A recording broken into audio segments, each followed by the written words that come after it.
अंबानी जी, अंबानी अंबानी, अंबानी जी, अंबानी अंबानी। चलो भाई देखो अब मैं क्या करता हूँ। जिस अंबानी की कांग्रेसी शहजादा राहुल गांधी सारे दिन रट लगाता है, आज उसी अंबानी और कांग्रेस के रिश्ते से जुड़ा एक ऐसा काला सच हम आपको सुनाएंगे कि आपके पैरों तले जमीन खिसक जाएगी। आप ये जानकर हैरान रह जाएंगे कि कांग्रेस राज में 30 साल तक रिलायंस ने चवन्नी का टैक्स नहीं दिया था। अंबानी के साथ इंदिरा गांधी डिनर करती थी। अंबानी के घर रेड पड़ने पर देश के वित्त मंत्री की कुर्सी चली गई थी।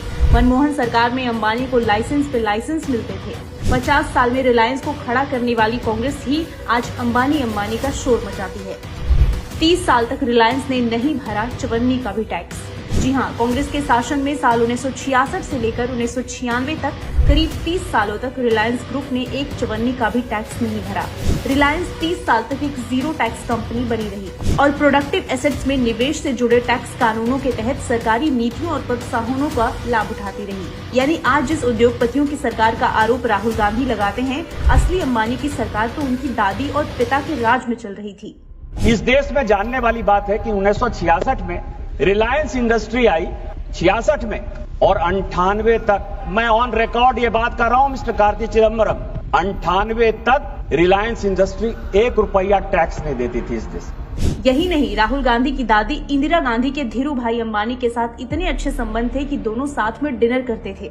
अब जरा सोचिए, अगर आज देश के पीएम किसी ऐसे उद्योगपति के साथ डिनर कर ले जिसे सरकार ने टैक्स में पूरी छूट दे रखी हो, तो कांग्रेसी अपने कपड़े फाड़ लेंगे। अंबानी के घर रेड और वित्त मंत्री की हो गई छुट्टी। जी हाँ, कांग्रेस सरकार में अंबानी परिवार की ऐसी तूती बोलती थी कि राजीव गांधी सरकार में जब धीरू भाई अंबानी के घर पर हुई रेड के चलते वित्त मंत्री बीपी सिंह को अपने मंत्रालय से हाथ धोना पड़ गया था। इसे कहते हैं असली अंबानी की सरकार, जो राहुल गांधी के पिता के राज में चल रही थी। मनमोहन की सरकार में अंबानी को मिले लाइसेंस ही लाइसेंस। जिस मौजूदा सरकार को आज शहजादा अंबानी चिल्लाकर कोसता है, उसी अंबानी को सोनिया गांधी की रिमोट वाली सरकार में कई लाइसेंस मिले थे। साल 2006 में तत्कालीन मनमोहन सिंह की सरकार ने अंबानी को रिलायंस रिटेल कंपनी शुरू करने की अनुमति दी थी। रिलायंस ने इलेक्ट्रॉनिक रिटेल चेन को 2007 में लॉन्च किया था। इसके बाद कंपनी ने इलेक्ट्रॉनिक्स, फैशन और कैश एंड कैरी बिजनेस में भी कदम रखा। अभी ये तो कुछ भी नहीं, अब जिस जियो का जिक्र हम लोग करते हैं, उसका 4G का लाइसेंस भी अंबानी को यूपीए 2 के शासनकाल में साल 2013 में मिला था। उस समय जियो देश की अकेली दूरसंचार ऑपरेटर थी जिसके पास चौथी पीढ़ी यानी कि 4G सेवा देने का स्पेक्ट्रम था। तब राहुल गांधी की माताजी सोनिया गांधी को BSNL की याद क्यों नहीं आई थी? दिन रात आंखें मूंद कर अंबानी करने वाले राहुल गांधी को ये सवाल सोनिया गांधी से जरूर पूछना चाहिए।